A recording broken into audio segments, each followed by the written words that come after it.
حدیث شریف میں آتا ہے کہ نبی کریم صلی اللہ علیہ وسلم کبھی کبھی رات کے وقت مختلف صحابہ کے حالات دیکھنے کے لیے نکلتے تھے کہ کون کیا کر رہا ہے، کون کیا نہیں کر رہا۔ ایک مرتبہ تہجد کے وقت نبی کریم صلی اللہ علیہ وسلم گھر سے نکلے اور حضرت ابو بکر کے پاس جب گزرے تو حضور نے دیکھا کہ وہ عاجزی کے ساتھ نہایت آہستہ آواز سے تہجد کی نماز میں تلاوت کر رہے ہیں۔ پھر حضور تھوڑے سے آگے بڑھے، دیکھا حضرت عمر فاروق رضی اللہ تعالی عنہ تہجد کی نماز پڑھ رہے ہیں اور بلند آواز سے قرآن کی تلاوت کر رہے ہیں اور ان کی تلاوت کی آواز باہر تک آ رہی تھی۔ خیر حضور پاک صلی اللہ علیہ وسلم یہ دیکھتے ہوئے واپس تشریف لے گئے۔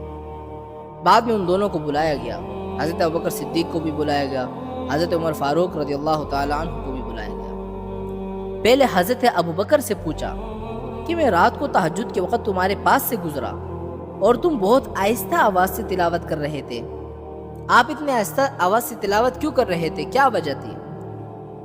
تو کیا خوب ارشاد فرمایا۔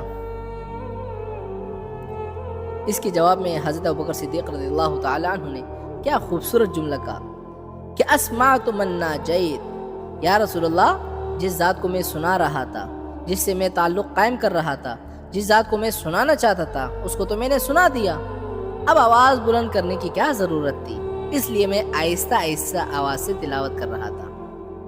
پھر حضرت عمر رضی اللہ تعالیٰ عنہ سے پوچھا کہ تم زور زور سے کیوں تلاوت کر رہے تھے، کیا وجہ تھی؟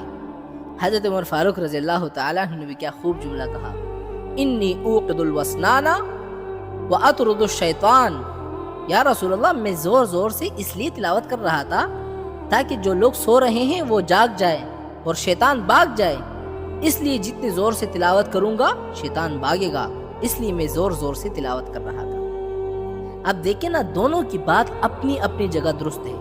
حضرت ابوبکر کی بات بھی درست ہے کہ میں تو اللہ کو سنا رہا تھا، کسی دوسرے کو سنانے کی کیا ضرورت، اور عمر فاروق کی بھی بات ٹھیک ہے کہ میں سونے والوں کو جگا رہا تھا، شیطان کو بھگا رہا تھا۔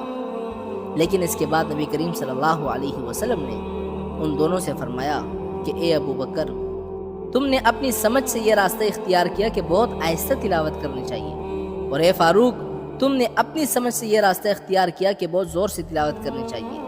لیکن تم دونوں نے چونکہ اپنی سمجھ سے یہ راستہ اختیار کیا تھا، اس لیے یہ پسندیدہ نہیں ہے۔ لیکن اللہ تعالیٰ نے یہ فرمایا کہ نہ زیادہ زور سے تلاوت کرو، نہ زیادہ آہستہ سے تلاوت کرو، بلکہ درمیانی آواز سے تلاوت کرو، اس میں زیادہ نور ہے، زیادہ برکت ہے اور اسی میں زیادہ فائدہ ہے، اسی کو اختیار کرو۔